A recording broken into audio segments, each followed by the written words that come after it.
আসসালামু আলাইকুম রহমতুল্লাহ বারকাতুহু। প্রিয় দেশবাসী, আজ আমি আপনাদের সামনে নিপা ভাইরাস সম্পর্কে কয়েকটি কথা বলবো।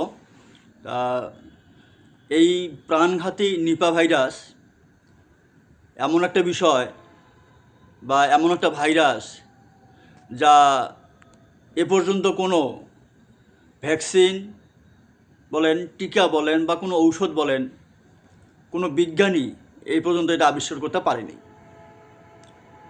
এই প্রাণঘাতী নিপা ভাইরাস থেকে রক্ষা পেতে গেলে কিছু আমাদের নিয়মকানুন মেনে চলতে হবে।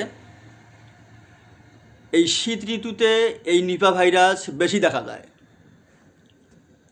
আর এই নিপা ভাইরাস বিশেষ করে কাঁচা খেজুরের রস থেকে এই ভাইরাসটা বেশি বিস্তারিত লাভ করে।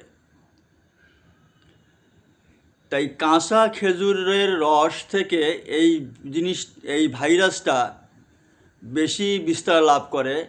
কাজেই আমরা কাঁচা খেজুরের রস না খেয়ে এটাকে বিকল্প কোনো চিন্তাভাবনা করতে হবে। যেমন হালকা একটু কুসুম কুসুম গরম, অথবা কাঁচা খেজুরের রস না খেয়ে এই গুড়টাকে জাল দিয়ে কাঁচা খেজুরের রস সরাসরি না খেয়ে এই রসটাকে জাল দিয়ে আমরা গুড়ে পরিণত করি, এই গুড়টাই আমরা খাই।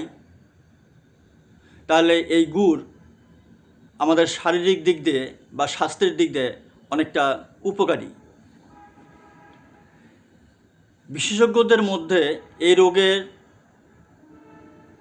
আক্রান্ত কিছু জেলা আছে, যেমন ফরিদপুর, রাজবাড়ী, নওগাঁ এবং লালমনিরহাট। এই জেলাগুলোর মধ্যে তুলনামূলকভাবে এই নিপা ভাইরাস বেশি আক্রান্ত করে। তাই আমরা স্বাস্থ্যবিধি মেনে চলি এবং আমরা দেশের সবাই সুস্থ থাকি, ভালো থাকি। আল্লাহ হাফেজ।